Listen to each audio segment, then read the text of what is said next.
Good morning.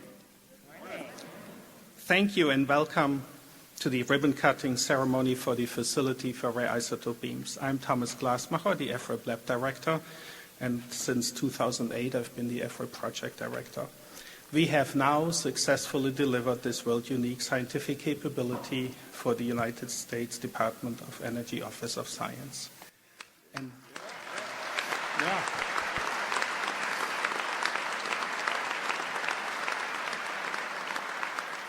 I mean, this is such a huge turnout. I mean, I appreciate the support, so much enthusiasm. And we had to move to Wharton Center because we don't have a space that big in EFRIB. Thank you for being such a wonderful crowd. We're so honored to have all of you here today to celebrate the official start for EFRIB scientific mission as a DOE Office of Science user facility. Thank you. I want to specially recognize the Energy Department Secretary, Michigan's Governor, the MSU President, the Board of Trustee Chair, our two senators, and the members of Congress who can be with us in person today. I look forward to everybody's remark. I also want to acknowledge other honored guests in attendance. The EFRIB scientific users are here, our collaborators, our peers, our technical reviewers, our friends and partners in business and in labor from construction to manufacturing who build EFRIB, the federal officials from the DOE Office of Science, both out of Chicago and out of Germantown, and the many current and former local Michigan and MSU leaders. Lastly, I welcome the EFRIB employees, the past ones, the present ones, and their guests. You all have built, planned, designed, and made EFRIB happen. Thank you. I'll talk more about EFRIB in a moment, but now I'd like to turn over to our first speaker. It's my pleasure to introduce the 21st President of Michigan State University. From his arrival in 2019, President Stanley has advanced the safety, diversity, and excellence at MSU, and he has led the development of a strategic plan that will guide the university to the year 2030 and beyond. Please join me in welcoming Dr. Samuel Stange.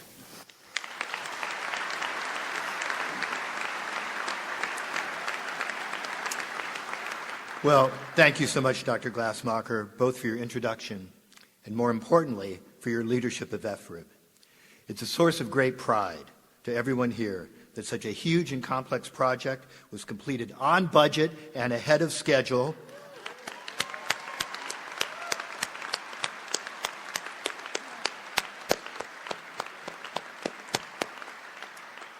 And that is a tribute to you, the program you lead, and the stewardship of this university. Well, good morning, everyone, and welcome to Michigan State University, home of the Spartans and soon to be known as home of the Facility for Rare Isotope Beams. We're proud to deliver on this pioneering project with support from our partners and grateful for the confidence placed in us. I'm excited to be here with you today to mark the opening of a big science program that will surely have a groundbreaking impact on our understanding of matter, ranging from the generation and properties of new isotopes to the origins of the universe itself. For MSU, EFRIB represents the next stage of a commitment to accelerator-based nuclear science on campus that started more than 60 years ago. President John Hanna and other visionary Spartans realized the opportunities presented by nuclear science and made the decision to pursue the field in earnest with the construction of the K-50 cyclotron in 1960. We are very grateful to the National Science Foundation, which has supported the operation of the National Superconducting Cyclotron Laboratory and its predecessors from 1960 until this year. Let's hear it for the NSF.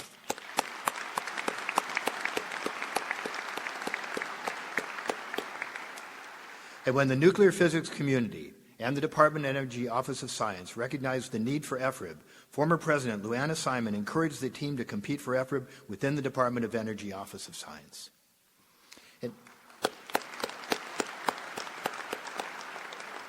And today we celebrate the team's success in bringing EFRIB to MSU and the state of Michigan. And we believe we are absolutely the right place to host it, as we are the nation's top-ranked graduate nuclear physics program, granting 1 in every 10 of the nation's nuclear science PhDs.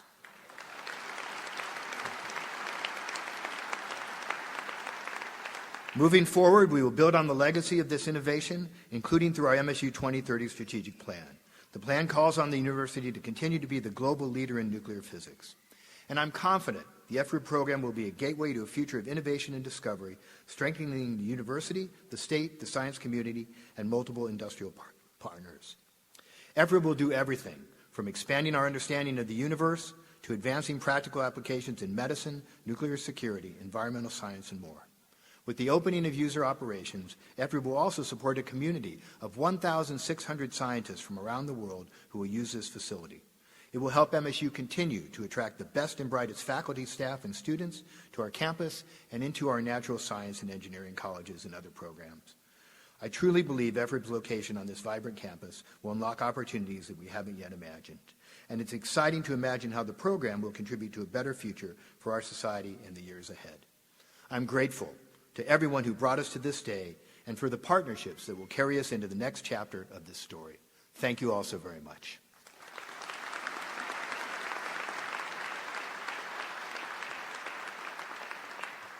Thank you, President Stanley. Next, I'm privileged to introduce Michigan Governor Gretchen Whitmore. A lifelong, you can clap.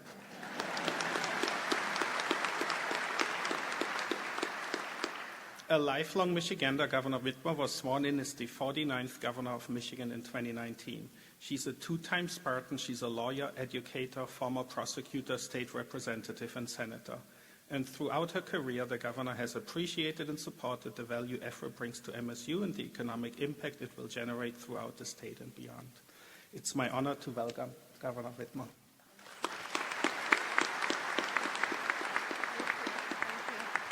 Thank you. All right, good morning.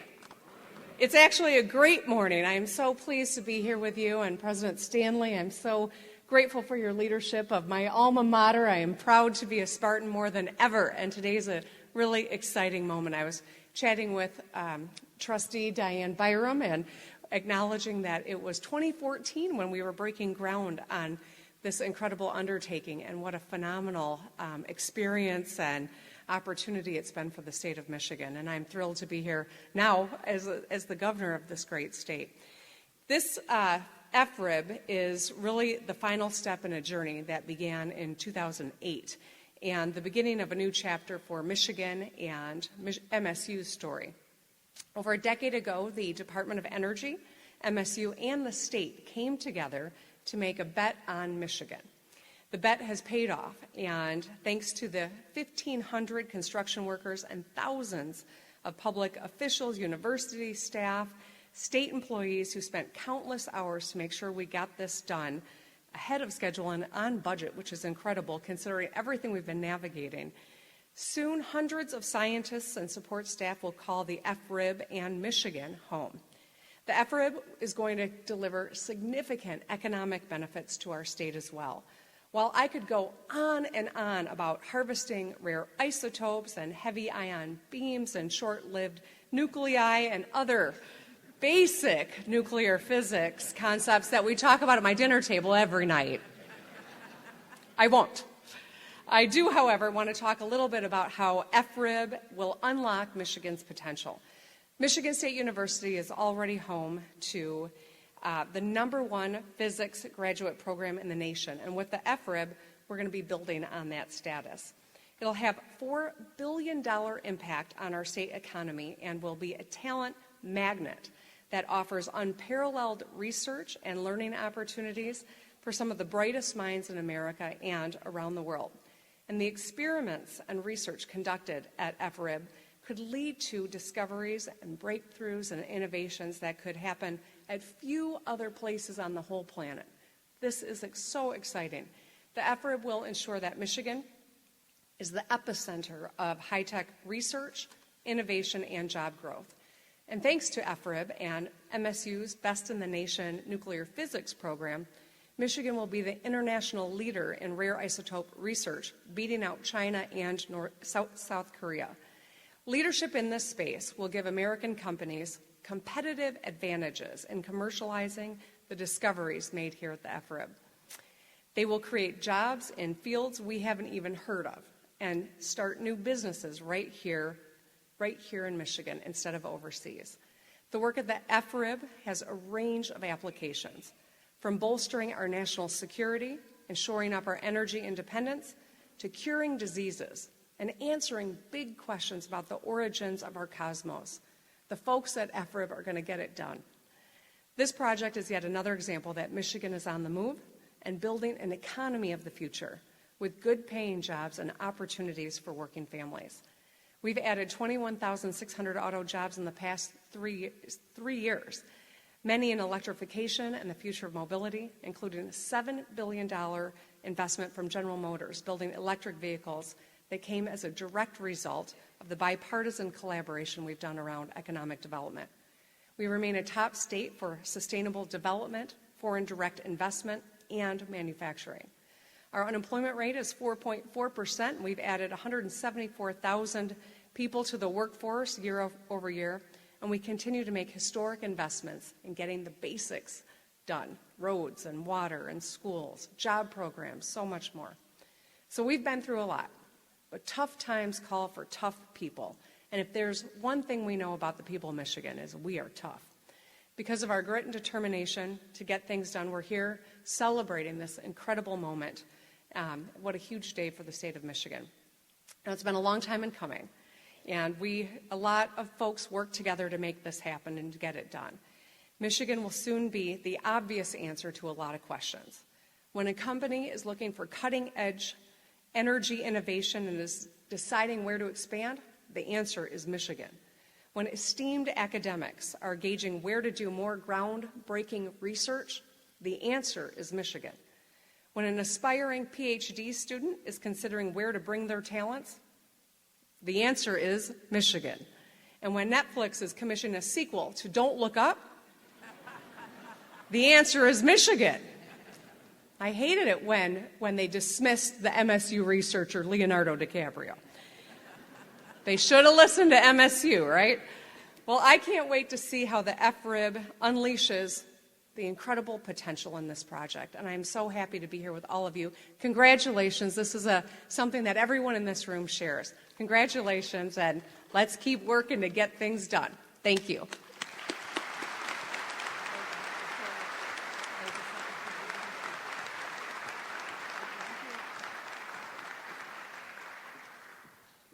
Thank you, Governor Whitmore. As you noted, FRIB is a success story of partnerships done right. And today we reflect on all those partnerships that came together to deliver FRIB. The nation's nuclear science community has aimed for a Rare Isotope Beams facility since the 1990s.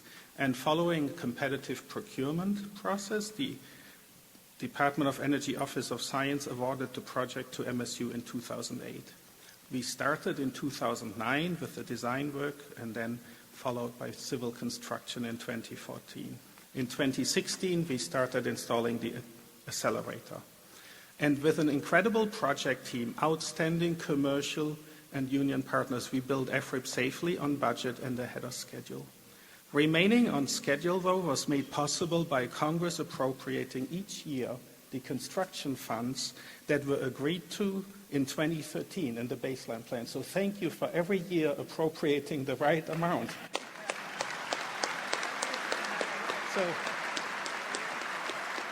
Sorry. We got the Congress people mixed up here, so thank you. The Michigan delegation has been tremendous, so your steadfast support and advocacy for the DOE Office of Science and for the National Science Foundation research is really most helpful. Thank you.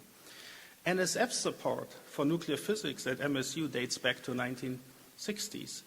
And through the National Superconducting Cyclotron Lab and its predecessors, that NSF support was the foundation for scientific excellence in nuclear structure, nuclear astrophysics, that allowed us to win the FRIB competition in 2008. And then NSF and DOE have remained both committed to the nation's nuclear science community during FRIB construction, and their joint oversight of a smooth transition from NSF-funded NSCL to DOE-funded FRIB through the Joint Oversight Group is another outstanding success. It's an exemplary example of interagency cooperation, and that has enabled MSU to continue to support the scientific user community without losing a step. I also want to thank former President Lou Anna Simon for her vision of what could be possible When we were notified that the NSF support for NSCL comes to a stop, she encouraged us to get ready to compete for DOE funding, and she stood by us within the competition and through construction. Thank you.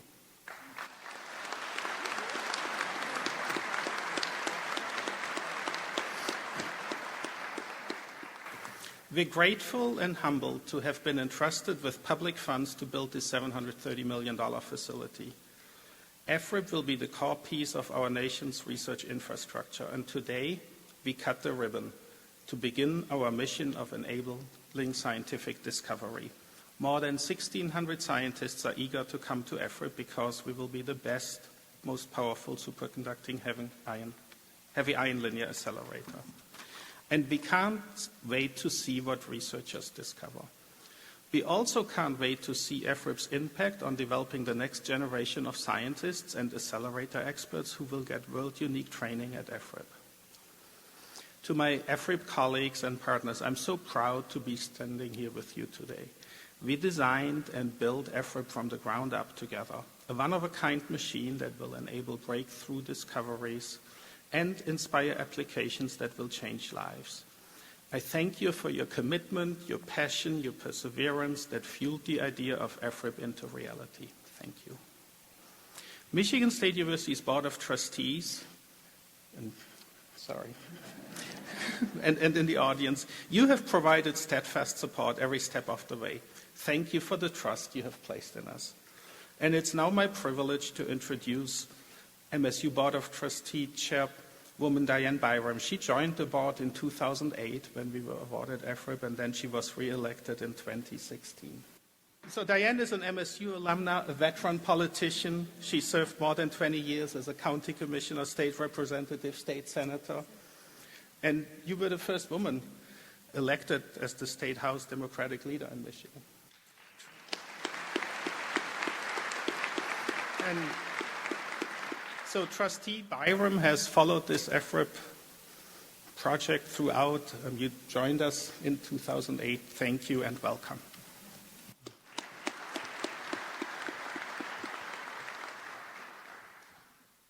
Thank you, Dr. Gossmacher, and good morning, everyone. I'm delighted to join you today to celebrate this monumental accomplishment. This is a watershed moment for MSU, and the success of the EFRIB is worthy of our celebration today. On behalf of the Board of Trustees, I welcome you to Michigan State University. I'd like to also echo President Stanley's acknowledgments and thank all of our partners who have helped make this day possible. I vividly remember the early days back in 2008 where across campus you could see signs, "Bring FRIB to our crib." Remember those?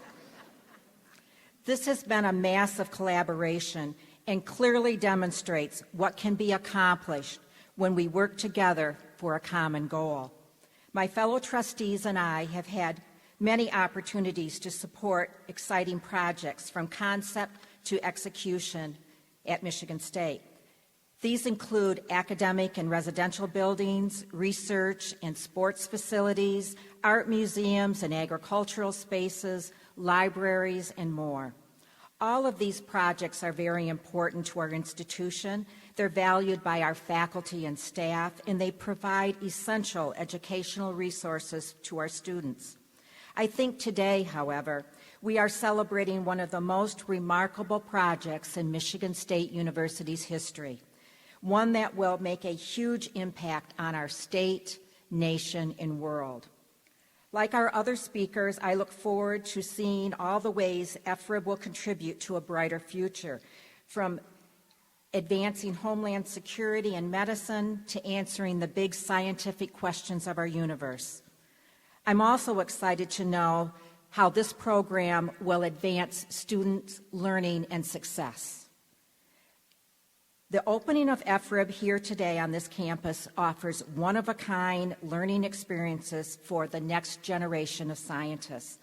The faculty will build upon MSU's #1 ranked nuclear physics graduate program and will increase new opportunities for students to learn about cutting-edge technologies in their fields of study.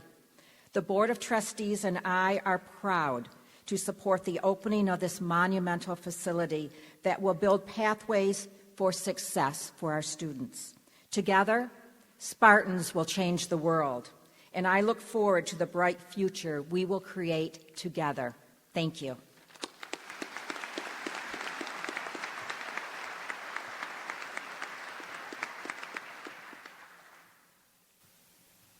Thank you, Trustee Byram. It's now my honor to introduce the next speaker, Congressman Tim Walberg. Representative Walberg is of Michigan's 7th District. He served in the Michigan House of Representatives from 83 to 99, and in Congress from 2007 to 2009, and then he returned to serve again in 2011. As a member of the House Energy and Commerce Committee, Representative Walberg has been a long-standing advocate for EFRIP. We were honored to have Representative Walberg speak at EFRIP's groundbreaking in 2014 and at the 2020 User Facility Designation Ceremony, and we're honored to have you back with us today. Welcome, Representative Walberg. Go Green! I was hoping I would hear that. What a privilege to be here. And Thomas, thank you for that introduction. I thought you might say, and Congressman Walberg is a token Republican here. I don't mind that at all, and I've enjoyed serving with my colleagues on the other side of the aisle because this is one of those situations where we have been easily bipartisan in the effort over the years. I think probably he could have said, I'm one of the oldest guys still around dealing with this issue. I remember going back in the 90s as a member of the State House, fighting to make sure that Fermilab in Batavia, Illinois didn't get the project start with a superconductor super collider. I had no idea what that was, but I knew that I didn't want Illinois to have that, not just because I grew up on the south side of Illinois, of Chicago, and didn't want it on the north side. I wanted it in Michigan. And to think that it's here, we could say many things, and as a conservative Republican who looks at the bottom line and sees that, doggone it, you came in on time, early, and on budget. That's impressive. Madam Secretary, it's great to have you here, and to know that the Department of Energy has the ability to say that this unique facility training center is here at Michigan State, where you were governor as well when this began. It's exciting to know what can take place. I came back from Ukraine just this past weekend, but all that to say I was there just prior to the war starting. In fact, the week that it started, I was in Brussels, in Rotterdam, and then up in Luleå, Sweden, as part of the Conservative Climate Caucus. Yeah, don't faint. There was a Conservative Climate Caucus, and 3 of us went over to be part of the table, to look at what's going on in climate, on energy. And we were thrilled with some of the things we saw, with hydrogen energy and some of the other things going on. But as I thought about what I saw there, and not simply because what I remembered back here in the United States with the potential of all of the above energy, but all of the above science that can lead us into future opportunities that no one else is truly thinking about. And as we met in Brussels with the Green Party, members of the European Union, and others, there were plenty of common opportunities. And when you think of the research that's going to go on here on things I have no understanding about, and I'm glad our governor, as she opened up talking about the isotopes and everything else, very few of us on this platform have any idea of what you do here. And that's good, because it means that you got to do it. Those of you that know. And the most exciting thing for me is not, and it's wonderful, all of the business startups that will take place, all of the scientists from around the world who will come here, but more importantly, all of the students that will have a practical experience. And more than a practical experience, they will also have an opportunity to have their hands in the operations that may find amazing, amazing new ideas, opportunities, and process that will come out. That excites me as an old guy, because that means the future is bright. And wars that we see, as I saw in Ukraine, may not need to ever happen because of the research here for defense capabilities, energy capabilities, medical capabilities, and ultimately better life for people living on this globe. And so congratulations. Congratulations for all you've done. Dr. Stanley, how lucky you are to be here at this time. And I know you're excited about it because of your field of endeavors. And I'd say congratulations to all my colleagues who have spent time going to the Cardinals on the Appropriations Committee and saying, remember what I came to you last year about? It's still going. Don't let it slip to France. Keep it at Michigan State. And they've done it on time and on budget. God bless you for all the work you've done.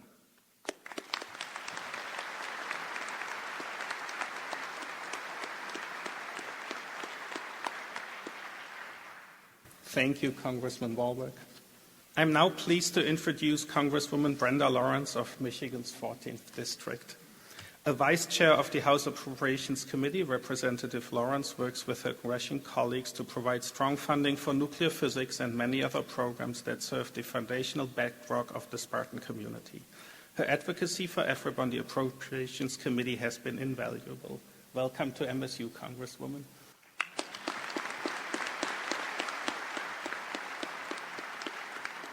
It's an honor for me to be here today. It's an honor for me to be with my Secretary of Energy, Governor Whitmer, and the President of MSU. I'm extremely excited because come Friday, another one of my family will have a Michigan State degree, so I'm very happy. My granddaughter. Starting today, EFRIB is a world premiere isotope beam facility. It's testament to the talent, the innovative spirit, and forward thinking that we have right here in Michigan. There is so much in this world that we must grow and learn and master, and EFRIB will ensure we reach new heights and that we have groundbreaking scientific research. I serve, as you heard, as the Vice Chair of the House Appropriations Committee. And from day one, when I was sworn into Congress, I kept getting these messages and notes and calls and visits about isotope beams. And I kept asking myself, what is this? They said, you just have to do it. Just work with us. I said, okay. But I am so proud that Michigan State has created a bipartisan effort to make this investment, because I serve as on the Appropriations Committee with my colleague, Republican Representative Molinar, and the two of us have been steadfast and committed to working together to ensure that the funding is there for us to create this facility. I will continue to work with Secretary Granholm and my congressional colleagues to keep Michigan moving forward and to make sure this investment pays off. I also serve as the second vice chair of the Congressional Black Caucus, and I'm grateful that EFRIB is collaborating with 9 minority-serving institutions to help coordinate a nationwide effort to improve diversity and representation within the nuclear physics scientific community. That is huge.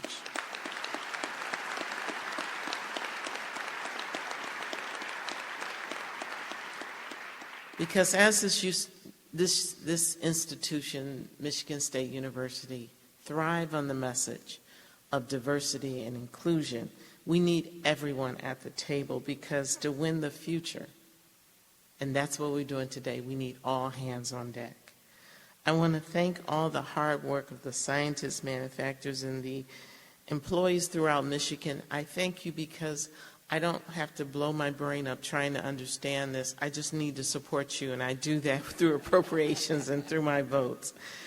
There will be hundreds of permanent jobs for scientists and engineers and other staff during this, and $4 million in statewide transactions over the course of the lifetime, $4 billion.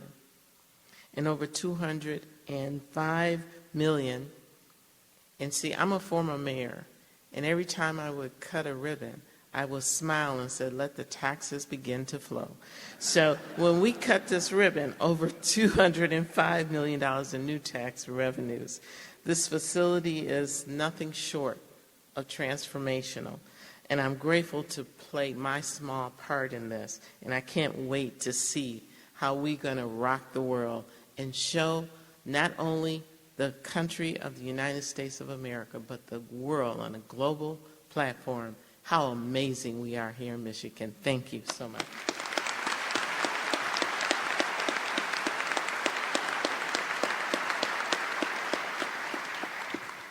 Thank you, Representative Lawrence.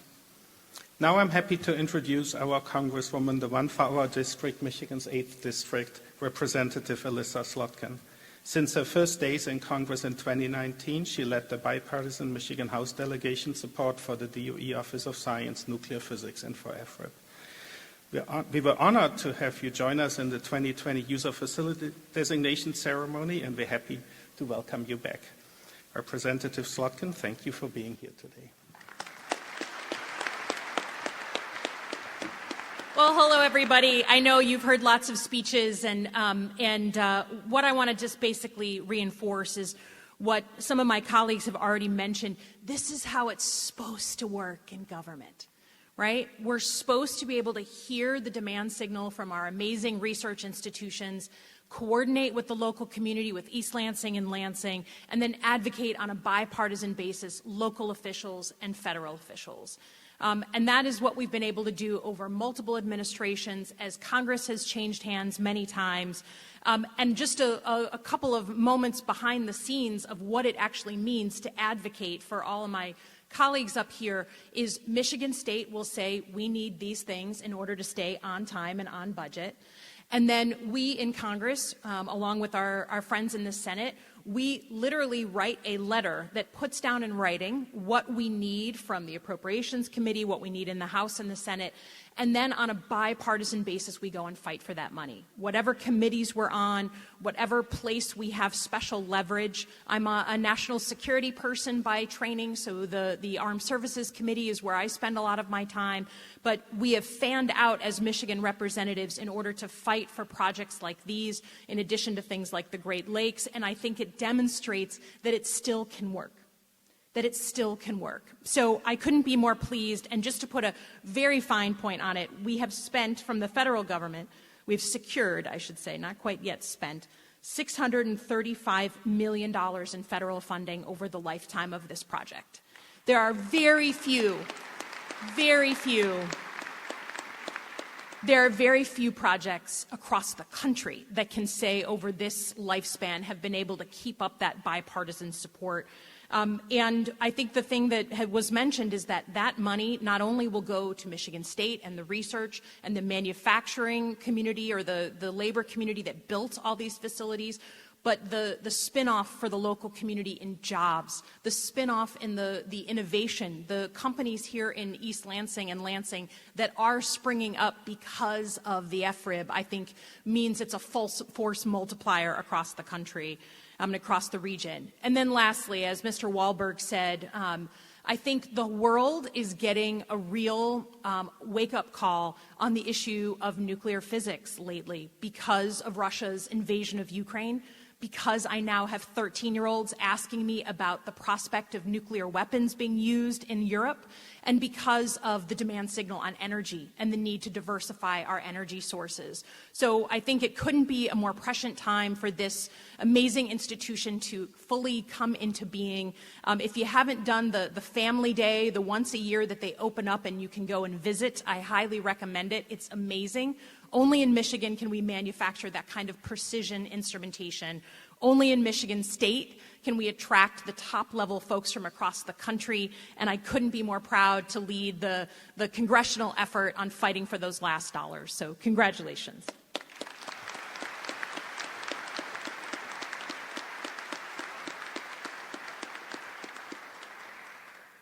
Thank you, Congresswoman Slotkin.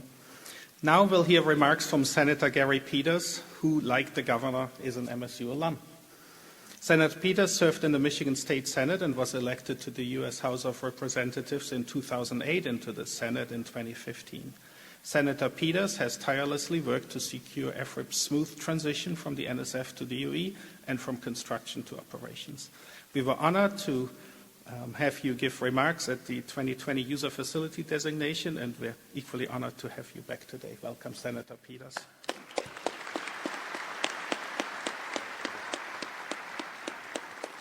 Well, good morning, everyone. I tell you, it is certainly an honor to be back here at my alma mater here at Michigan State. And I can tell you, everybody all across Michigan is so proud of what's happening here today.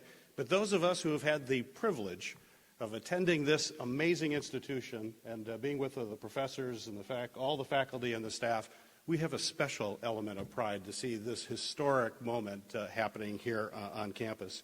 It's certainly an honor to be here with Secretary Granholm. Thank you for being here. Thank you for your leadership at the federal level. It was great to work with you when you were the governor here, and it's not often where you can start something as a governor and many years later come back as the Secretary of Energy to actually cut the ribbon. So thank you for your leadership. Dr. Glassmacher, thank you for your leadership. It was great to work with you over the years and to be able to visit this facility. Great to see Diane Byram, and of course President Stanley. Thank you for all of your leadership. And I got to stop there. Thanks to everybody else who was introduced at the very beginning of this program.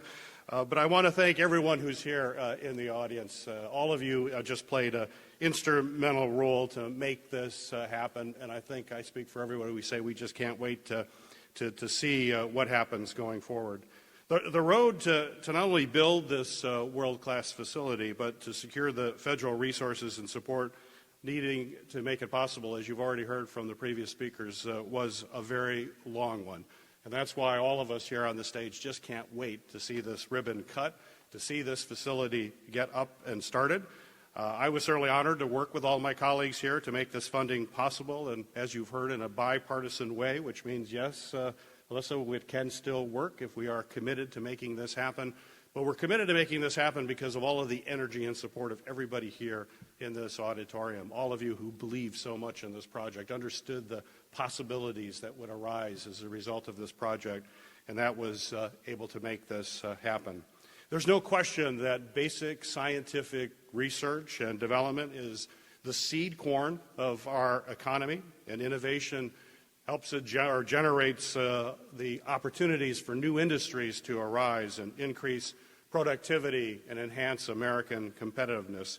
And that's why the research here at the EFRIB is just absolutely critical. It will help drive the creation of new businesses and jobs across our state and the country as we commercialize many of the discoveries that will happen right here.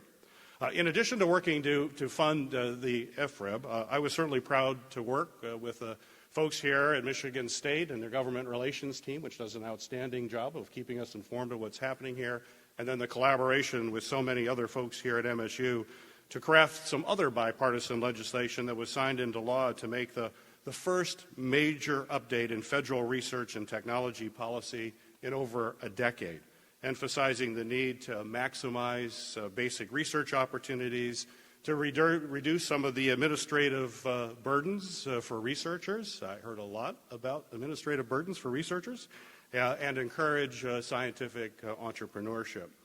And we all know that EFRIB is not only putting MSU further on the map as one of the premier research universities on the globe, as particularly with the outstanding quality of your graduates from your nuclear physics program. This is just a huge economic boon for Michigan, creating economic activity that are going to bring people right here to the greater Lansing area. So to all the local officials here in the Lansing greater area, I remember what Congresswoman Lawrence said, let the tax dollars flow into the greater Lansing area, which will be an incredible benefit for folks here. EFRIB is also furthering our ability to compete with other nations. And, make no mistake about it, our competitors, and particularly the Chinese government, are making significant investments in research and development. And if we fail to do so as well, we risk ceding jobs and economic opportunity, and it endangers both our national as well as our economic security. In the coming weeks, my colleagues and I will be working to finalize some new comprehensive legislation that will make major investments in research, our universities, our students, thereby boosting our competitiveness and keeping our nation on the cutting edge of new technologies like semiconductors. And these are discoveries and research that will transform lives and ensure that the United States continues to be at the top of innovation in the world. So everyone here today, thank you for all that you do, and I look forward to continuing to work with all of you and the MSU community as we work to make sure the research community here continues to grow and prosper. And in closing, I just want to say, as a proud alumni, go green!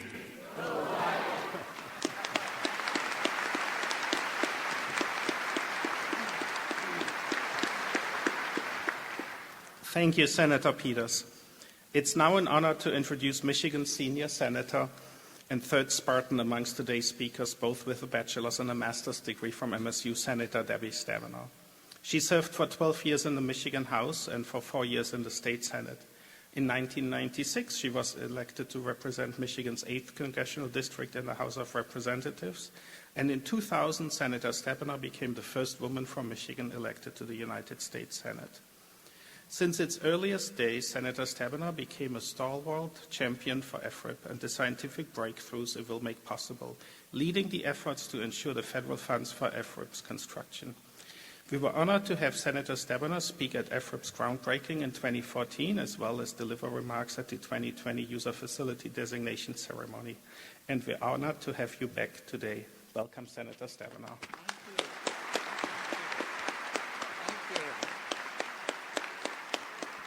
Well, good morning. It is so exciting to be here. I have to tell you, though, as someone who loves Wharton Center, to come to wonderful plays and musicals. I'll be coming back in a couple of weeks. I feel like we need the F-rib jig or something. We need to be dancing up here, President Stanley, because of this wonderful celebration.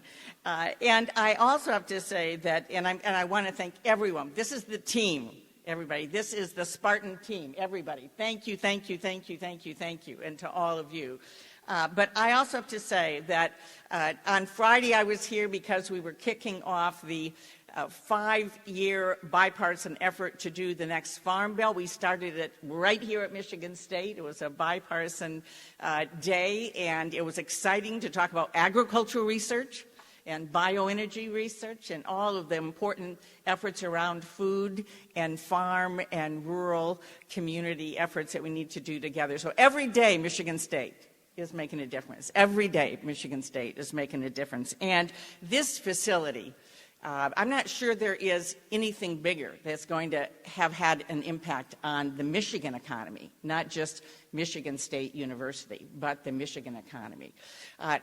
These issues go back a long way for me, from the cyclotron and so many other efforts. And in fact, when Tim Walker was talking about the efforts when he was in the state legislature, the superconducting super collider, remember that? It was to be in my district in rural Ingham County. Anybody remember? Anybody out there in all those meetings I did in rural Ingham County, trying to explain to people what this was? So I had to learn fast and early about these issues and have become a huge supporter and champion ever since. We also know that it's really been 15 years. We talk about 2008. But this really did start with incredible leadership here at Michigan State and bringing so many of us together to talk about this idea. Wouldn't it be great? Wouldn't it be great if we were doing this kind of research at some place other than a federal lab so that graduate students, undergraduate students could benefit from the incredible opportunities offered through here? And so we started in a number of ways. And I will tell you, when you go back 8 years ago, I mean, it sounds simple now, but 2008, first of all, it was a presidential election. I remember being with candidate Barack Obama, and he saw those "Bring Frib to Our Crib" signs, Diane, asked me if they were for him. I said, yes, and he said, I get it. I get the point. All right, I get it. So he's elected, and then we all kind of go, oh, this is great, but we're competing with an Illinois lab. And he's from Illinois. Brookhaven Federal Lab, remember that? So it was kind of like, remember, it was like, oh, this is great, we hope. But MSU won out. But on the facts, on the opportunities, on the case that MSU could make. And I will also say that we were at a very difficult time in Congress. 2008, the largest financial recession since the Great Depression. The first time we brought up to get the votes to save our auto industry, it didn't pass. We had to go back again, Senator Levin and I, in the Senate, and then President Obama is elected. We go back again to be able to get the efforts to be able to continue an American automobile industry. Science was being cut at the time. And in the middle of all this, the excellence of MSU shone through. The teamwork from not only, we had our great then Governor Granholm and the congressional delegation, MSU, business community, people far and wide came together believing in this mission and what could happen. And in the midst of a very challenging time, MSU was selected.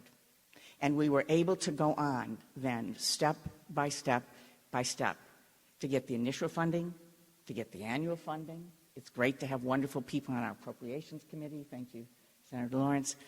To have Representative Sotkin lead us in these final efforts as we were pushing and pushing and pushing. And here we are today. MSU is #1 nationwide in research supported by the Department of Energy. And we are going to see breakthroughs that we can't even imagine today, that will change our lives, our security, our health care, our jobs, opportunities for students to dream big dreams and see things that maybe they couldn't have seen before and actually know they could get it done. So I'm proud to be here. I'm excited to be here, proud to continue to be your partner, and particularly proud to be a Spartan. Go Green!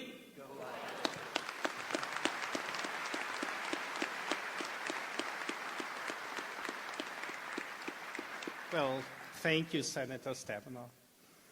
And now it's an honor and a privilege to introduce the United States Secretary of Energy, Jennifer Granholm.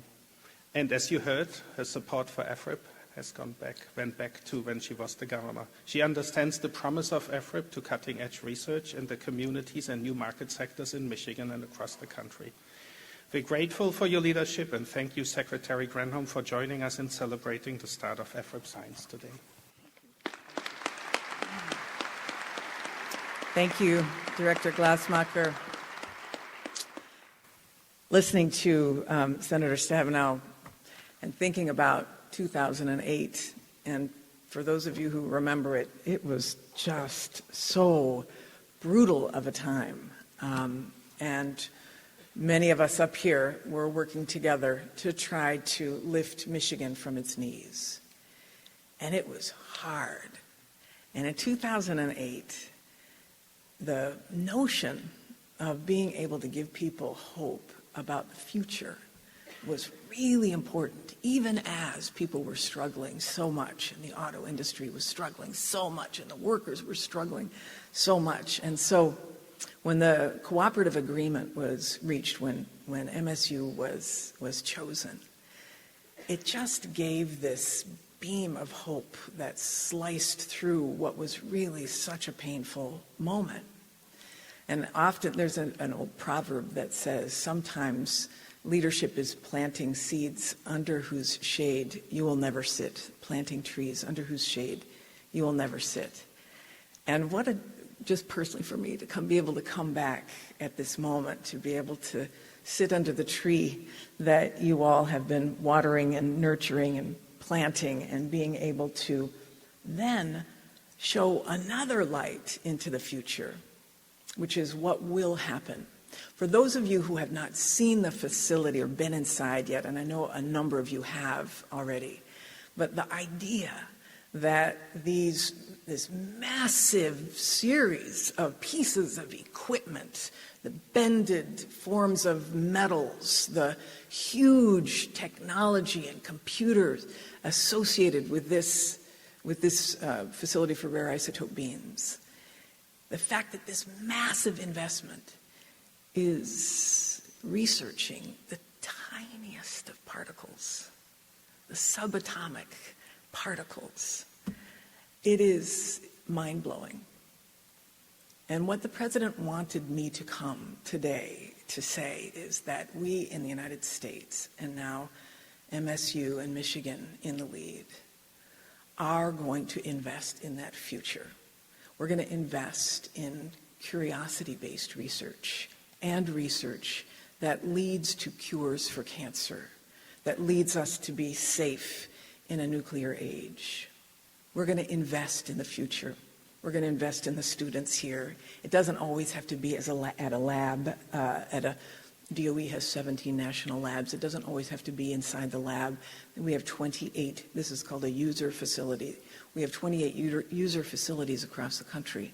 It means that we want to open the doors of research to allow this next generation of students to be able to benefit from facilities like this, in addition to working alongside the most brilliant Nobel-winning scientists and researchers. We are just so committed as an administration to that investment in the future. So the bipartisan infrastructure law that was passed earlier this administration last November, that's sort of the backbone of the Biden administration's strategy to invest in the basics, as Governor Whitmore was saying, roads and bridges, broadband, making sure we have an energy infrastructure through our grid, et cetera. That's sort of the backbone.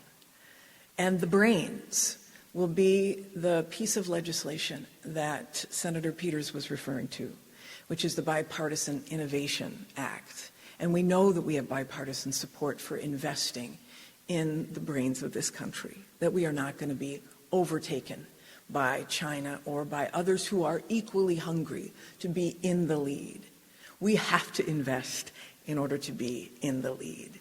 So I, just as a personal point of gratitude, I'm so grateful to be here today, to be able to celebrate this. And I look forward to coming back to be able to celebrate the discovery of all of the rare isotopes and other isotopes for our isotope program, that you will be discovering all of the benefits that will lead to that. And I have to just give one other shout out to Jim Blanchard, who another huge Spartan and fan who's here, who has been such a leader.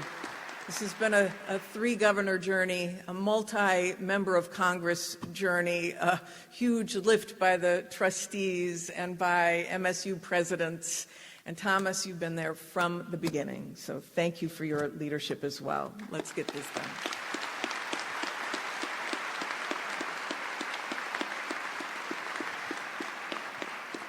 Thank you very much, Secretary Granholm. And now we come to the ribbon-cutting part. And we will arrange the ribbon cutting with the same level of precision that we used to build EFRAP. And so I invite the speakers to go to the front of the stage carefully on the steps, and please preserve the same order in which you are seated. All right. I will join you in a moment, but Secretary Granholm and President Stanley, please take these outlandishly large scissors and take your places. And now and they are sharp, so don't cut yet. So President Stanley, you will count 3, 2, 1, cut, and then you cut at the same time, please. 3, 2, 1, cut.